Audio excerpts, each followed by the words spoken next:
I didn't go to Lake Shawnee looking for ghosts. That's the part that still bothers me. I went because I thought the online reviews about the place were exaggerated. Another abandoned park people liked to romanticize. Rusted rides, a dark history, easy clicks. The road leading up to it immediately made me feel strange. The trees closed in tighter the farther I drove, like the forest was swallowing the pavement. My GPS lost signal about 5 minutes out, and the radio turned into nothing but static. No music, no talk shows, just that hollow hiss. When I parked, the air smelled damp. Not the smell of rain, but of something older, like wet soil that hadn't been disturbed in decades. The Ferris wheel was the first thing I saw. It wasn't broken the way abandoned things usually are. It looked paused, like someone had just stepped away and never come back. One car hung lower than the others, tilted slightly, creaking even though there was no wind. I climbed the fence. The moment my feet hit the dirt, I felt pressure in my ears, like a sudden drop in elevation. Everything went quiet, way too quiet. No birds, no insects, nothing. I started walking toward the lake, casually filming and narrating under my breath. That's when I heard it, a splash. I turned toward the water. The surface was perfectly still, but the smell changed. I suddenly smelt a sharp, coppery scent mixed with stagnant water. I remembered at that moment that I had read about multiple children drowning here. Some were thrown from rides, some were never fully explained. That's when the laughter started. It wasn't loud, it wasn't playful, it sounded eerie. I followed it without realizing I was doing it. The sound took me toward the swing set. One swing was moving, slow, deliberate arcs, like someone was counting each pass. I raised my flashlight. Behind the swings stood a girl, or what looked like one. Her skin was pale in that unnatural way.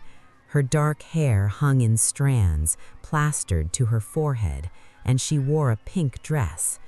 Not too far from her, I noticed a little boy.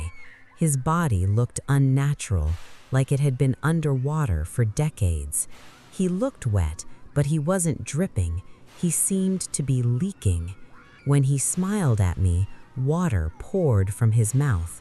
Behind them, I saw others, a boy near the slide and another figure by the Ferris wheel, all children, all watching me. Then I heard something behind me whisper, "You weren't supposed to see us yet." I ran, but the park changed. Paths stretched longer, rides appeared where they hadn't been before. At one point, I passed the Ferris wheel again, and this time it was moving, not spinning, but rocking, like someone was shifting their weight inside the cars. My camera battery died exactly as I heard footsteps running behind me, bare feet slapping wet dirt. I continued to run, knowing my life depended on it. When I reached my car, the doors were unlocked. I never leave them unlocked. On the drive home, my back seat fogged up. Finger marks appeared on the glass, small ones. The thing no one tells you about Six Flags New Orleans is that it doesn't feel abandoned the moment you step inside. It feels occupied. The air is thick in a way that has nothing to do with humidity. It presses against your chest and makes every breath feel deliberate, like the park is forcing you to work to stay there. I entered just before sunset, when the sky was the color of bruised peaches, and the light made everything look unreal, like a memory you weren't sure belonged to you. The silence was immediate. No wind through the rides, no birds nesting in the steel beams, no insects. That should have been impossible in Louisiana. Water covered most of the ground. Every step made a soft sucking noise, like I was walking through something alive. I tried to stay near the main walkway, but the park seemed to curve inward, funneling me deeper without realizing it. That's when I heard the footsteps behind me. They were slow and measured. Each step landed in the water a half second after mine. I stopped. They stopped. I waited longer than was comfortable, staring at my reflection in a puddle that trembled slightly, as if something had just shifted its weight behind me. I turned around and saw nothing. I told myself it was my imagination and kept walking, but the feeling never left. The sense that I wasn't alone didn't fade, it sharpened. Near the Joker ride, I noticed the smell, rotting wood, mildew, and something sweet underneath it all, like candy that had melted and burned at the same time. That's when I heard crying, not loud, not panicked, just steady, like someone who had been crying for a long time and no longer expected help. It came from the children's section. I didn't want to go there, but every time I tried to move away, the crying seemed closer, like the park was adjusting around me, shifting its layout so that no matter which direction I went, I was heading toward it. The children's buildings were smaller, brighter, their paint faded but still cheerful in a way that felt mocking.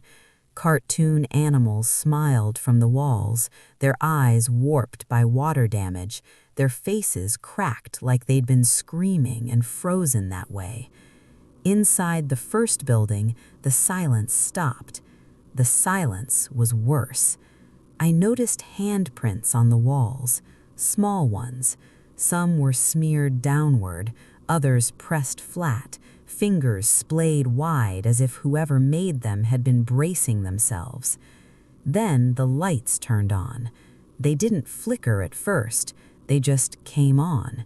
Every animatronic head in the room turned toward me at once, not quickly, but slowly and mechanically. Their eyes didn't glow, but they did reflect something behind me. I felt breath on my neck, warm, wet. A voice whispered so close to my ear that I felt the vibration in my jaw. We stayed. The music started. Carnival music, slow, warped, echoing through the park like it was being played underwater. I ran. As I did, the rides began to move, not fully, not fast, just enough to let me know they could. As I reached the exit gate, laughter erupted behind me, dozens of voices overlapping, children and adults together, distorted and wrong. The gate slammed shut on its own. I climbed it anyway. Behind me, the Joker ride lit up. I instinctively knew it was waiting for me. The Pripyat Amusement Park was never opened. That's the official story. But the power works, and someone keeps turning it on. I was part of a night tour, illegal, rushed, and quiet. Our guide warned us not to touch anything, not to wander, and above all, not to linger near the rides. Radiation spikes, he said. But his voice changed when we reached the amusement park. It was lower, and he spoke in shorter sentences. He didn't want to be there. The Ferris wheel stood motionless against the night sky, its yellow paint peeling, its cars swaying slightly, even though the air was still. I heard the music before I saw anything move, a soft carnival tune, broken and looping, like it was playing from a speaker buried underground. The sound came from the bumper cars. I told myself it was wind moving through broken metal, but the melody was too deliberate. I followed it. The ground crunched beneath my boots. not gravel, but glass. Children's toys littered the area, half buried, bleached by radiation and time. The music grew louder. Then the Ferris wheel creaked. I turned just in time to see it begin to rotate, slowly, one car at a time. Inside the cars were silhouettes, children. They were sitting perfectly still, hands folded in their laps, facing outward like mannequins arranged for display. When the wheel stopped, every head turned toward me at once. Their faces were burned, blistered, and glowing faintly in the dark. One of them raised a hand and knocked from inside the metal car. 3 slow taps. The Geiger counter screamed. My guide shouted my name. I ran. Back home, my clothes tested positive for radiation, but the music followed me. Sometimes I wake up to the sound of metal creaking.